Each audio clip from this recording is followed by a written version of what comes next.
ნათქვამია ენას ძვალი არ აქვსო. ეს ფრაზა განსაკუთრებით ქართული ოცნების პროპაგანდას ეხება. მაშინ, როდესაც საქართველოს მოსახლეობის უდიდესი ნაწილი ვეწინააღმდეგებით ეგრეთ წოდებული არაბული ქალაქების მშენებლობას, ქართული ოცნების წევრები და სამთავრობო მედია გვაბრალებს, რომ თითქოს ჩვენ ზოგადად ინვესტიციების წინააღმდეგი ვართ. ან თითქოს კონკრეტულად არაბული ქვეყნების მხრიდან განხორციელებული ინვესტიციის წინააღმდეგები ვართ.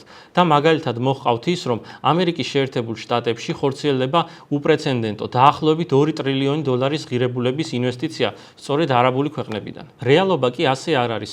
ჩვენ პირველ რიგში ვეწინააღმდეგებით იმას, რომ აღნიშნული პროექტი ხორციელდება ქართველი ხალხისგან ფარულად მიღებული ხელშეკრულების საფუძველზე და ასევე მნიშვნელოვანია ის, თუ რა შეიდება ინვესტიცია. აღნიშნული პროექტი მოიცავს მიგრაციის საფრთხეებს, ასევე დაკავშირებულია გადაჭარბებულ ურბანიზაციასთან, ეკოლოგიურ პრობლემებთან, შეიცავს კორუფციის რისკებს და სხვა. ხოლო რა ინვესტიცია ხორციელდება ამერიკის შეერთებულ შტატებში? აღნიშნული თანხის დიდი ნაწილი მოდის ხელოვნური ინტელექტის განვითარებაზე, ასევე სხვადასხვა ტექნოლოგიებზე და მათ შორის სამხედრო მრეწველობაზეც. აი სწორედ ამგვარი პროექტები უნდა იყოს მნიშვნელოვანი ჩვენი ქვეყნისთვისაც. სად არის ქუთაისის ელექტრომობილების ქარხანა, რომლის მშენებლობა ჯერ კიდევ 2019 წელს დაიგეგმა, აღარავის ახსოვს. ასევე 6 წლის წინ ირაკლი ღარიბაშვილმა განაცხადა, რომ საქართველო დაიწყებდა ყველა ტიპის შეიარაღების წარმოებას გარდა ბირთვული იარაღისა.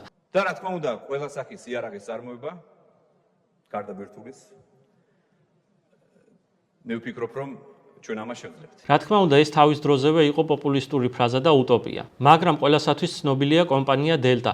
დელტას საკმაოდ მაღალი ინტელექტუალური ბაზა გააჩნია იმისთვის, რომ პოლიტიკური ნების და საჭირო სახსრების პირობებში აწარმოოს საკმაოდ მაღალი ხარისხის შეიარაღება. მე პირადად დარწმუნებული ვარ, რომ ამ სფეროში ინვესტიციების მოზიდვა თუნდაც იგივე არაბული ქვეყნებიდანაც არის შესაძლებელი. შეგახსენებთ, რომ სწორედ საუდის არაბეთმა შეიძინა დელტას წარმოებული დიდგორი მედევაკები. ახლა მე გახსნილი მაქვს დელტას ოფიციალური ვებგვერდი, სადაც თქვენც შეგიძლიათ გაეცნოთ ინფორმაციას მათი წარმოების შესახებ. მოდით მივყვეთ. პროდუქციაში გადავალ ჯავშან ტექნიკის გვერდზე და შევხედოთ. აქ არის რამოდენიმე ტიპის დიდგორი, რომლებიც პრინციპში იწარმოებოდა და ახლაც იწარმოება გარკვეული მცირე რაოდენობით, რა თქმა უნდა, მაგრამ აქ შეგვხვდება ქვეითთა საბრძოლო მანქანა ლაზიკა. ლაზიკა შეიქმნა მხოლოდ კონცეპტის დონეზე. მას თავიდან ჰქონდა გარკვეული პრობლემები, ხოლო პრობლემა აისახებოდა რაში, რომ მისი საბრძოლო მოდული არ იყო სტაბილიზებული. თუმცა დელტას ტექნოლოგიები აცხადებდნენ, რომ საჭირო ფინანსების შემთხვევაში მათ შეეძლოთ, რომ აი ამ საბრძოლო მოდულისთვის სტაბილიზაცია მიენიჭებინათ, ასე ვთქვათ, რომ სვლის დროს ქონოდა ზუსტი ცეცხლის წარმოების საშუალება. რაც ამ საბრძოლო მანქანას გახდიდა დასავლურების ანალოგად. პროდუქციაში ასევე შედის არტილერია, პერსონალური დაცვა, ასევე მსუბუქი შეიარაღება. ჩემთვის პირადად ახლა მსუბუქი შეიარაღება არის საინტერესო და გეტყვით რატომაც. ამ განყოფილებაში თქვენ შეხვდებით მაგალითად სნაიპერულ შაშხანას სატევარს. სატევარის კონცეპტები შექმნილია 2 სხვადასხვა კალიბრში. ეს არის 338 და 308. საქართველოში დღეს დაახლოებით 200,000 ადამიანი არსებობს ისეთი გულისხმობს სამოქალაქო პირებს, რომლებიც სხვადასხვა ტიპის თავდაცვით იარაღს ფლობენ. მათ შორის მათ შეეძლოთ სწორედ ქართული წარმოების შეიარაღება შეეძინათ, თუმცა დელტას არ აქვს საკმარისი დაფინანსება იმისთვის, რომ მან ჩაუშვას წარმოებაში თუნდაც აღნიშნული შეიარაღება და მით უმეტეს ის გაიტანოს სამოქალაქო ბაზარზე. ასევე შაშხანა სატევარისთვის საქართველოში შეიქმნა სპეციალური ვაზნა GBM. როგორც მოვიძია ინფორმაცია, ეს ვაზნა კლასიკური ლაპუა მაგნუმისგან განსხვავდება იმით, რომ მისი ჰილზის სიგრძე არის უფრო დიდი და ასევე ტყუის სიგრძეც არის უფრო დიდი. რაც სპორტული სროლისთვის არის ძალიან მნიშვნელოვანი, იმიტომ რომ შორ მანძილებზე საკმაოდ კარგ სიზუსტეს იძლევა. ისევ ვიმეორებ, რომ ეს შეიარაღება მართალია განკუთვნილია სამხედრო სფეროსთვის, თუმცა მნიშვნელოვანი იქნებოდა სამოქალაქო სექტორისთვისაც.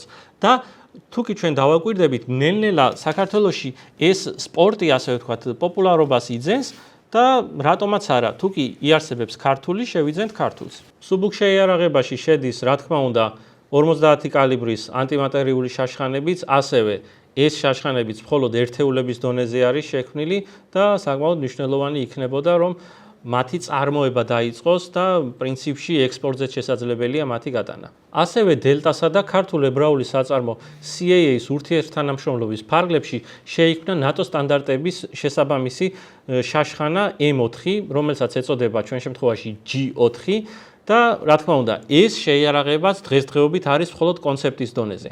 ისევ და ისევ ვიმეორებ, ამის გადაკეთებაც შესაძლებელია სამოქალაქო სექტორისთვის, ანუ შესაძლებელია რომ R15-ის კონფიგურაციაში იყოს გამოშვებული. ასევე მხოლოდ დელტაზე რომ არ ვისაუბროთ, საქართველოში 2021 წელს შეიქმნა T-31 ტიპის მოიერიშე დრონი, ასევე იყო მხოლოდ კონცეპტის დონეზე, რომელსაც სჭირდებოდა საჭირო სახსრები იმისთვის, რომ დაწყებულიყო მათი წარმოება. თუმცა ეს არ მომხდარა. T-31-ის ტექნიკური შესაძლებლობები საკმაოდ კარგად გამოიყურება, მაგალითად მას შეუძლია 350 კილოგრამის შეიარაღების ტარება, ასევე შეუძლია 24 საათის განმავლობაში იფრინოს, ხოლო დამატებითი ავზების შემთხვევაში შეუძლია 72 საათიც კი არ დაჯდეს აეროპორტში, რაც საკმაოდ კარგი მონაცემებია და თუნდაც თურქულ ბაირაქტარებსაც კი აღემატება. საბოლოო ჯამში დასკვნის სახით რომ ვთქვათ, ამ კონცეპტებს რომ მიენიჭოს რეალური სიცოცხლე, საჭირო არის პირველ რიგში პოლიტიკური ნება და შემდგომ დაფინანსება.